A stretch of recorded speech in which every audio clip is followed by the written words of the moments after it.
आमच्या माता भगिनी एक तरी मैत्रीण जीवनामध्ये अशी करायची की तिच्या समोर आपलं सगळं मन मोकळं करता आलं पाहिजे। पण आपण तिच्यापाशी जर मन मोकळं केलं तर तिने दुसऱ्यापाशी आपलं मन मोकळं करू नये अशी मैत्रीण नसावी। नाही तर तुला म्हणून सांगते आणि वच्चीने असं केलं, हा साऱ्या गावाला येडा आणते, तुला म्हणून सांगते आणि कुणाला सांगू नको। मित्र असा असावा, आपण जर त्याच्यापाशी शब्द बोललो तर त्याने दुसऱ्यापाशी आपलं बोला ना शब्दानं सुद्धा भ्र शब्द कुठं काढला नाही पाहिजे। ज्ञानोबा म्हणले अशा माणसापाशी तुम्ही मोकळं व्हा। प्राणाचे सोय रे भेटे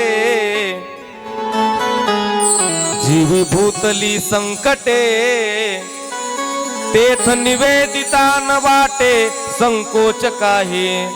प्राणाचा सोयरा बघा आणि त्याच्या समोर मोकळं व्हा तुम्ही। सोयरा म्हणजे मित्रच, सोयरा धायरा असा शब्द आहे ना, तसा तो भगवान परमात्मा मधुमंगल, या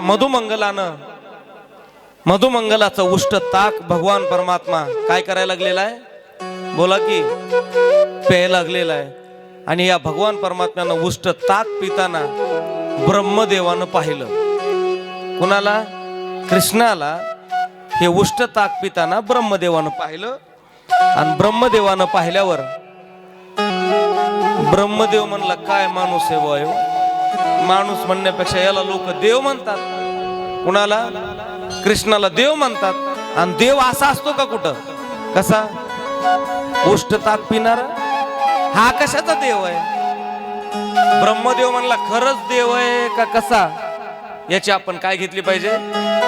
परीक्षा घेतली पाहिजे। ब्रह्मदेव परीक्षा घ्यायला लागला, कुणाची? कृष्ण कन्हैयाची। भगवान परमात्मा गायी चारतायत आणि ब्रह्मदेव परीक्षा घ्यायची म्हणून हे खेळामध्ये रंगले। आणि रंगल्यावर या ब्रह्मदेवानं सगळ्या गाया कुठं घेऊन गेला? ब्रह्मलोकामध्ये घेऊन गेला।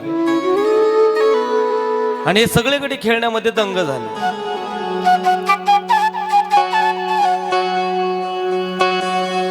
आणि खेळ संपला आणि मग पाहतात तर गाया दिसना। बराच वेळ इकडे तिकडे पाहिलं पण गायाचा काही तपास लागला नाही। भगवान परमात्म्याला म्हटले बघ बाबा आता तुझ्यामुळं झालंय, तुझ्या नादाला लागलो, खेळण्यामध्ये रंगून गेलो तर गेल्या गाया। आता घरी गेल्यावर आमचे आई वडील आम्हाला मारल्याशिवाय राहणार नाहीत म्हणे, बघ काय करायचं। आणि हा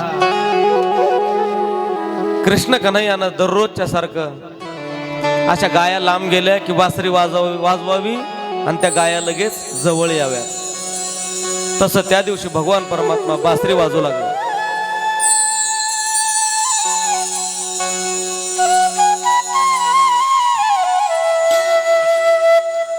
भगवंताला वाटलं या बासरीच्या आवाजाने तरी गाया जवळ येतील, पण कशा येतील?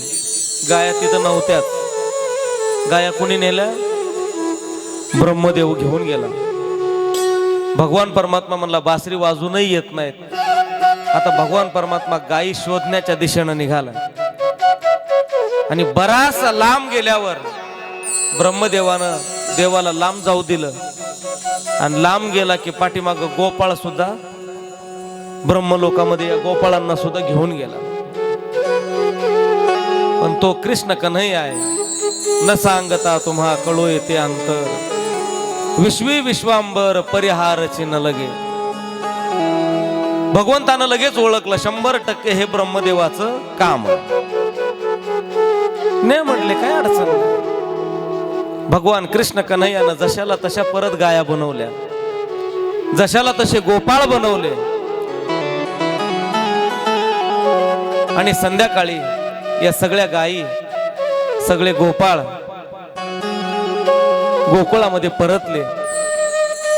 त्या गायी ज्या आहेत प्रति केलेल्या, ही गाय ज्याची जसली गाय तसली गाय झाली तयार। कुणाची लाल असेल लाल, कुणाची गवळी असेल गवळी, कुणाची बांडी असेल बांडी, कुणाची अजून कसली असते, कसली असते अजून कोशी असेल कोशी। हा सगळ्या जशाला तशा गाया। जी गाय इको जास्त झाला, ज्या जागेवर बांधायचे त्या जागेवरती गाय जाऊन बसायची.